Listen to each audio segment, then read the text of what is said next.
Let's see how we go. Turn your phone sideways there, bruz.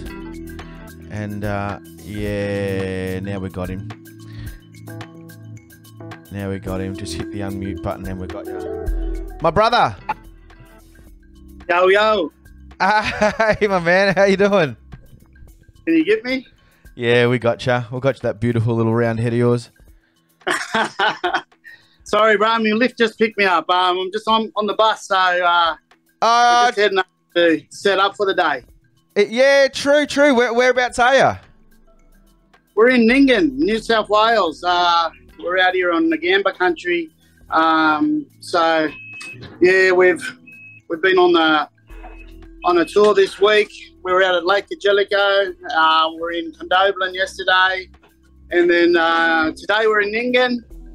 Tomorrow we're in Warren, New South Wales, and then we're back home to Newcastle for one sleep, and then we're back down to Sydney for 5 days.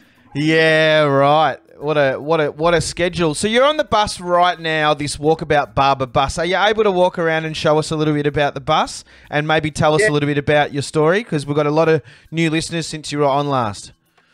Yeah. Look, I'll just turn it around. So here we got Billy. Billy's our bus driver. Hey, Bill. Hey. So There's Flash. Here we go. We got our barber spaces here. Barber stations. The team's up here having their breakfast. We've got Louise here. Louise is one of our beauty therapists. Hey, Louise. Hey, Louise. And we've got Noelle. And up the back here, we've got the boys having a little bit of a rest. Oh, we've got Fun. How's it going? Backseat toughies. And Big Mike here. Everyone needs a big mic in their life. Yeah, this is the beauty. This is the beauty space back here for the girls, and again we go back here, and then we've got all the barber space here for the lads up the front here, and myself and for Billy. So beautiful, yeah, beautiful. This is our mobile barber / healing space. Yeah, man. And how's it been? Have you been back? What's your last 12 months been like? Have you been back in the studio, in the barber actual physical shop more? Has it been a while since you've been on the road? How have you been traveling?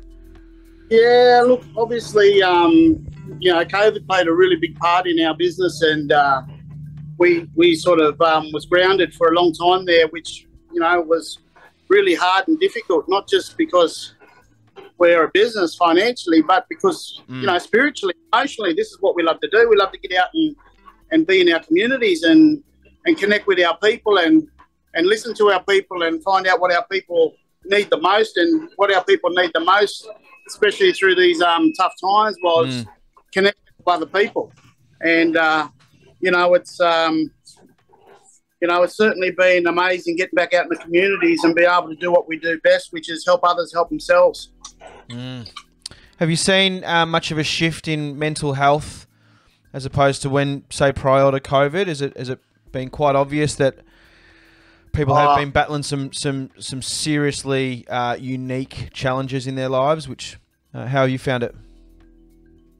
Oh, look, prior to COVID, I mean, mental health and well-being was on the rise anyway. So there was a lot of people out there struggling with their journeys, with their day-to-day activities, and with their past dealings with their own journeys. So, I think being isolated and being disconnected from family, from country, from people weren't allowed to go to funerals, people weren't allowed to visit sick people in hospital, and man, that has a toll on your spirit, and your spirit actually, it filters through all the energy through your body. Your spirit looks after your emotional well-being, and your emotional well-being opens up your mindset. So, I mean, everything's connected in the big scheme of things, and for people to be, I suppose, kept away from what they love the most, and that's that yearning for connection. I think people really struggled, and I'd hate to see the rates of self-harm and suicide during that period, and I don't think I'll ever see the real rates. But what I'm seeing out in the community now is the aftermath of that, and that's people out there,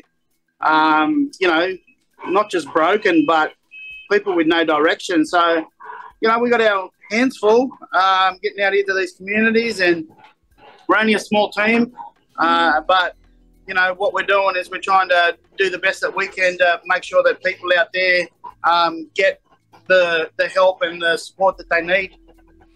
How did all this come about, Braz? For the listeners that haven't caught up with you or heard about you or missed some of the last shows that we've done, how did this all come about? Yeah. Look, obviously, I spent some time with you on the radio a while back, and we had a really deadly yarn. And you know, I opened up my heart and told you a bit about my journey. And you know, I come from a dark place myself. You know, back in my younger days, I was a professional athlete. You know, I was actually selected in the Barcelona Olympic trials as a sprinter when I was 19. Yeah, right. And I was meant to go to down to Melbourne and join the AIS down there and just get prepared for that event and see whether I could actually. I was running really close time to actually making the Australian team, and you know, I chose not to go.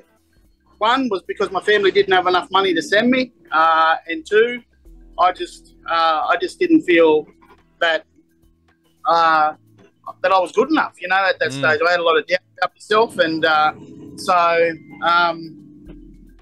I ended up, you know, bloody just trying to, just trying to work myself out, and then eventually I signed up with Newcastle Knights Rugby League. I signed a contract with them to play football, rugby league with the Knights, and went down to Newcastle, and I fell flat on my face down there. And I think that self-esteem, that low confidence, that, you know, not being equipped with the right tools in my toolbox of life, it sort of become known. And I ended up finding myself homeless from that failure, and I ended up not just homeless, I ended up addicted to alcohol and drugs, and I ended up on a really bad path of self-destruction. And you know, I declared myself bankrupt at a young age. I had no money. I had a plastic bag with a pair of shoes and shorts and shirt in them, and I ended up, you know, 12 months later, I ended up putting a rope around my neck and trying to take my own journey. And I don't try to sound disrespectful when I say it that way, but I'm saying it as real as I can, because in this battle of life, you know, you've got to be as honest and as open as you can. And, you know, when I speak with a lot of men get it, because men are actually on the end of that rope. And unfortunately, it's programs like ours that they need the most. And fortunately enough that we come out and we do that. So, you know, from there, put myself through rehabilitation. I ended up, trying to. Sorry, I'm trying to dodge his son. You're good, man. It's good. It's good. You got good reception. That's the main thing. Yeah, put myself through rehabilitation, and then you know, what I've tried to do since then is turn my life around, really, and ended up just pull up here, Bill, for a while. Yeah. So from there, I just, you know, I've been on this journey of self-discovery and self-discipline and trying to get my life on track. And it took me 3 years to save my life. I fell down, got up, fell down, got up. But at the end of those 3 years, I realised that there's only one person that can save me, and that's me. And there's only one person that can save the people that I'm about to go out there and engage with, and that's not me, that's them.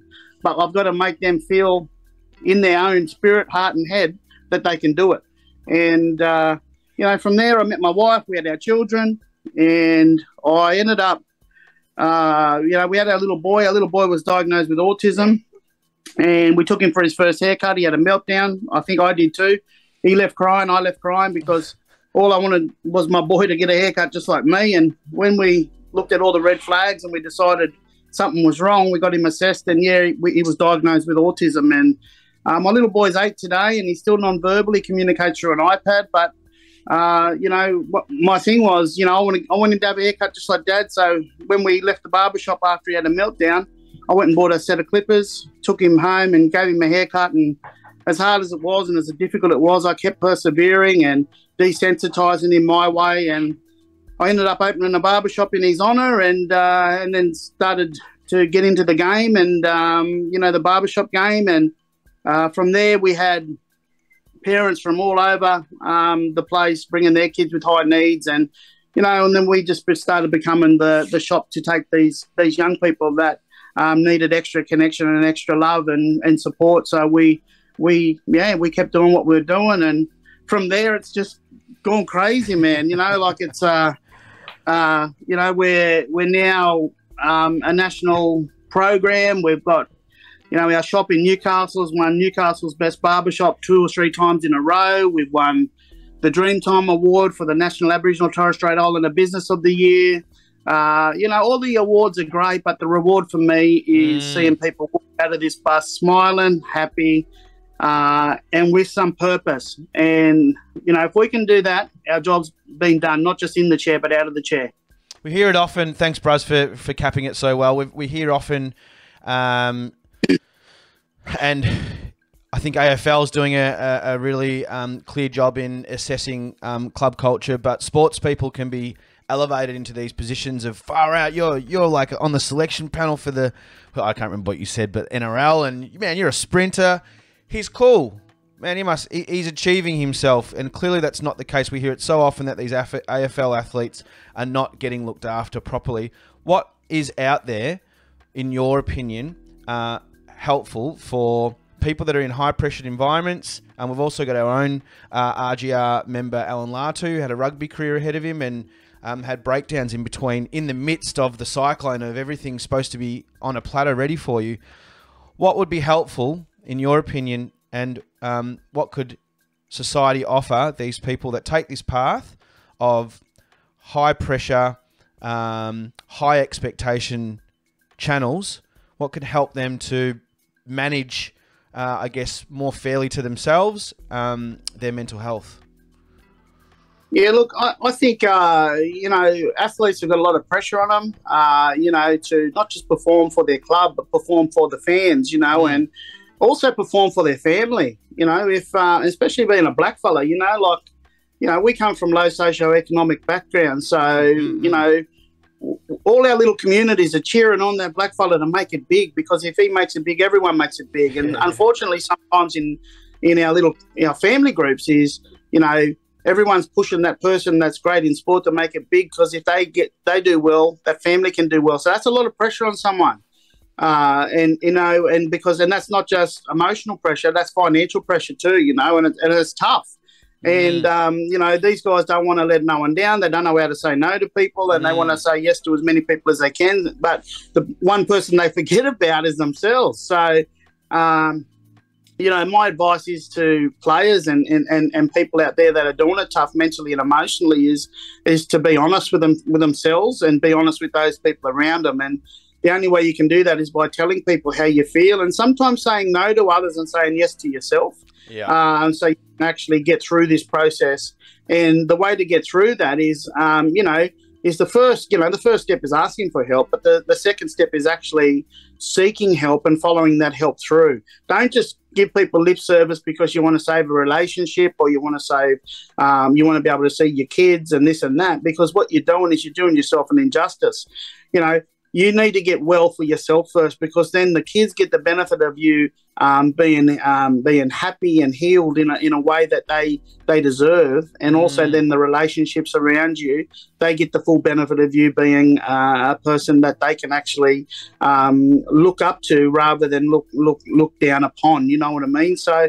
Get in there early. Don't let this, this weight hold you down for too long. Don't put so much pressure on yourself where eventually you feel like you got Uluru on your shoulders. You got that much weight on you.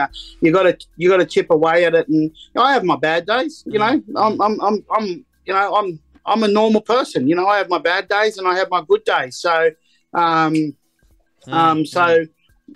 what I've got to do is I've just got to be honest with myself, and you got to debrief, you got to talk, and you've got to be able to tell people how you feel on a daily basis.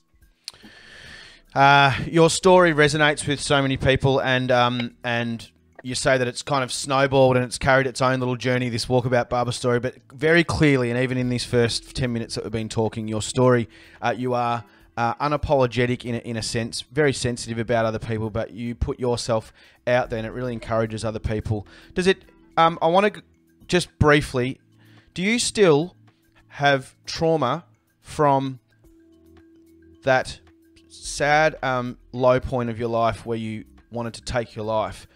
I'm aware car accidents, everyone's lives go to this micro moment. You can, do you still think about that day? Does that push you out of dark spots, thinking far out, I don't want to go there again? How does someone going through a suicidal moment bounce back and keep moving forward when they've gone through something so traumatic?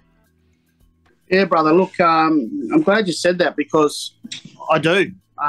You know, like, I have to, being who I am, I have to relive my story every time I go out on the road.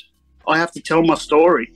And it was very hard to tell my story at the start, because I didn't fully understand it, you know, and, you know, I was saying, why me? Why am I still alive? You know, why is all these other people not here no more? You know, what's so special about me? I'm not special, but I've been given a second chance. And I think by being given a second chance, I've been given you know, a responsibility now to speak for the ones that aren't here anymore.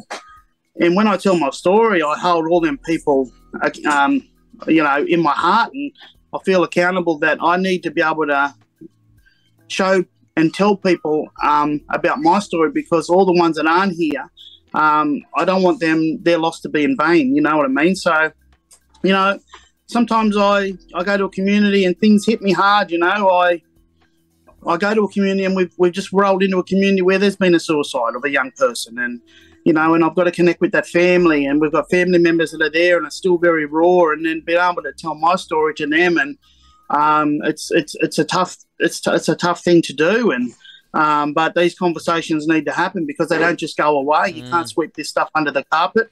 So, you know, the hardest thing was me delivering a story a year ago, and my daughter was actually out on the road with me, and she actually sat in the audience and listened to Dad's story for the first time in that raw delivery process, and, you know, it made me cry, and I've seen her wiping her tears, and she came over and she said, Dad, I'm glad you're still here. You know what I mean? So yeah, I get a little bit emotional thinking about it now, but yeah. It's a big responsibility, and I'm up for it. You know, like, I put myself out there a fair bit. You know, I'm just a person like everyone else, but, you know, if I don't do it, someone else maybe lose their life because of it. So what I've got to do is, we've got to get out here. We do it through haircuts. We do it through our beauty services. You know, we try our best to get as many people as we can to get in the chair and have a conversation, talk about how they're feeling, talk about what's going on in their journey, talk about how we can help support them. So, you know, as you can see on my face, you know, these tears are real. They're not made up. They're not gammon. They're not fake.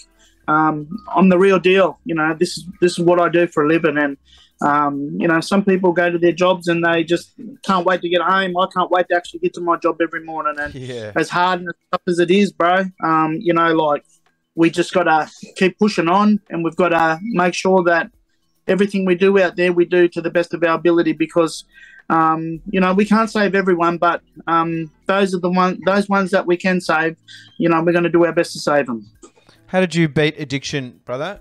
Whether or not, actually, I won't assume that you've beat addiction, because they say, addiction specialists might say, that you need to replace it with something else to be addicted to. But addiction can be good and bad, I guess. It's good to be addicted, but also to good things, but also habits. I think there's a grey area there. A good habit is an addiction.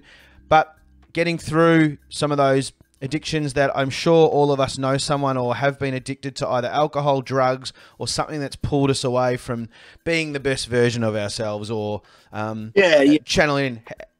How did you seemingly succeed in flicking something that was being so damaging, because there's a lot of people out there that you hear them just fall back into it. And that sounds like it's one of the biggest triggers that might lead to some serious bad decisions later in life. People go in and out of jail, their relationships fail, all around this addiction. How did you kick it? How do you kick it? And is it all about your people? I think about, is it the people you're hanging out with? How do you flick it? Look, I think addiction, you've got to look what addiction is. If you look at the first three letters of addiction, it's ADD. It's add. You add substance to you to try to give you a certain sense of feeling or a certain sense of escape. So I think alcohol, drugs, whether it's, whatever addiction it is, it's an addiction is something that you're bringing into your journey because I suppose something else in your journey is making you feel unwell or unsafe. So for me, like I look back on when I say that I was addicted to alcohol and drugs, there was only a certain period of time that I was, but I look back on it, it was the times that I was broken, the times that I was really low and desperate, and I was needing help the most. And unfortunately, the people that I was hanging around didn't have the tools in their toolbox, to help. They weren't psychologists, psychiatrists. They weren't trauma specialists. They weren't, they weren't traditional healers. They were just people that also had that had trauma going on in their life. And for those people, the only way that they could actually offer help was, here, brother, have a beer, or here, here's a line of Coke, and this sort of thing. And I suppose when you have no other options, you pick those beer bottles up and you pick those drugs up and you try to forget for a while. And sometimes you forget so deeply about yourself, you become so entrapped in that process and in that lifestyle that it becomes a negative repetition. And, when you become stuck in a negative repetitious behaviour, you look to those negatives every day to make you feel some sort of normality or some sort of have some sort of routine. So, some people get up and go running in the morning and they'll have a healthy breakfast. That's their positive repetitious behaviour. Some people will get up and open a can of beer or a bottle or have a bong or, and that's their behaviour. And when you look at either behaviour, I don't judge people, but what I do is I observe and I say to myself, well, why are they doing that? And I know why I did it, because I had nothing else. I had no one around me that could actually provide that assistance. And, I'm not saying that my mates aren't good people, because they are, but sometimes even good people they're not equipped, so sometimes people can do more harm than good, and sometimes people can do more good than harm. You got a team behind you and you're growing each and every time I see you or flash over to your Facebook page, and it's great. I love your content, but teaching other people to understand people like you do is I think a real asset to the people that get to hang around you every day. And but whilst we're all not able to hang out with you every day on the bus, and we'll listen and observe people that seemingly are really shaking the ground that they're on, how do you teach other people, and especially the people that are in the barber chairs around you? What's some things that you say or teach or communicate to before they jump in the chair, and something maybe that could help us also when we're dealing with someone, maybe our friend circle, maybe we're that friend that isn't equipped? How can you help us to be, and others to be equipped?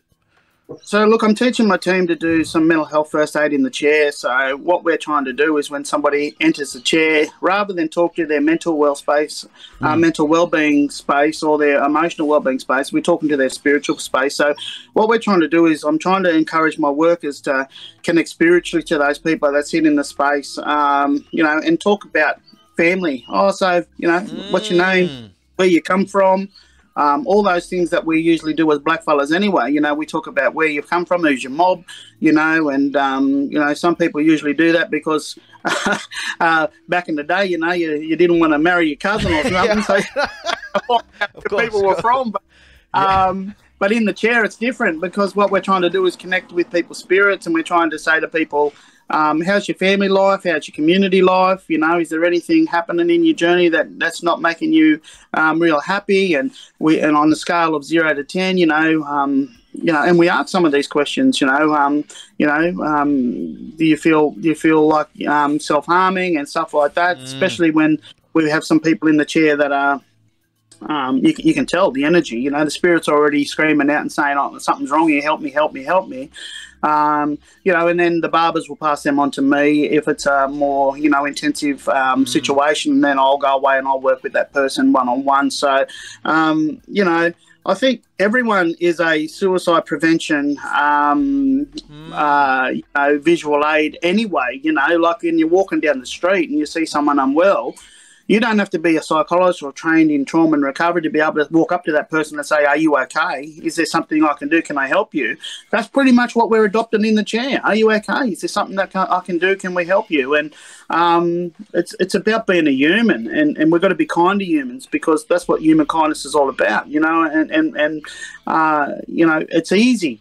But I think a lot of people don't do it because they're not kind to themselves. You know, they're so unwell themselves. So how can they help someone else if they're not well themselves? So, you know, it's about, you know, giving people an opportunity to pick up some tools and work on that. And, you know, I'm not stopping here, brother. I've got a plan, and I've got momentum building, and, you know, we've got some TV shows that are some TV stations that are poised to jump on top of us and what we're doing. You know, I really want to make it, you know, a TV series about what I'm doing, and I want that TV series to open this space up to the wider population, you know, especially a black fella sharing Aboriginal traditional healing practices and going out across the land and healing all people, not just our people, but all people, you know, because we don't just cut our mob, you know, we cut white fellas, we cut, you know, Tongan, Samoan, doesn't matter, Chinese, Korean, whoever jumps in this here bus, they get treated the same, bro. They get treated just like one of us, and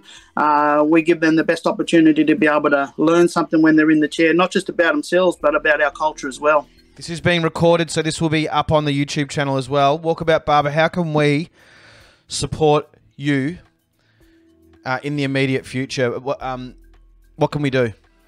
Oh, look, just follow our socials. Please just jump on board, watch our journey, be part of it, comment, share, like, you know, and anything that I said today, if it triggered anyone, please ask somebody for some help, or have a talk to somebody about how they're feeling. You know, make sure that you're safe and that you're well. You know, you're the first place that needs to be helped first. So, you know, and I guess from here on, you know, we don't have any big GoFundMes. We don't have anything like that. We're not government funded. We don't get ongoing government funding. We're fee for service. You know, I'm just very fortunate that I've built a model that people actually connect to, and, you know, we go out and we attract people that have already got funding, and then we utilize their funding to bring us out. So, you know, it's an amazing thing because, you know, when we come out to a community, once a funding body funds us, like once a contractor funds us out of their funds, they win because they get a really well-attended event. We win because we get paid to do what we love doing and see this beautiful sacred country of ours. And then the community members get, they win too because they don't pay for one haircut or one beauty service because it's all been looked after. So when you've got a business model that's got a win-win-win policy and no one loses, man, you're a winner. And that's what it's all about. I love it. I love it. Do you write business plans for a living? That's a great business plan intro. We tick. We are a win-win-win business. That is gold. Yeah, brother. Where are you now? Where are you off to? What's the next? What's the next 8 hours, 10 hours got in your life?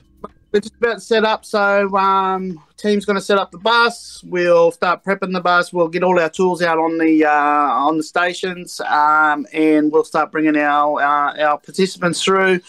our barbers will traditionally, they'll probably do they'll do 60 plus haircuts in the front of the bus today, and our beauty service girls up the back, they'll do around 60 beauty services. So they'll do eyebrow waxing, facial waxing, eyebrow tinting, eyelash tinting. They'll do the nails, shape, polish, buff, all that sort of stuff. So, look, we'll be here all day. We'll cut until probably about 3:30 this afternoon. Then we'll go back to the hotel. And I'm a silly fella, bro.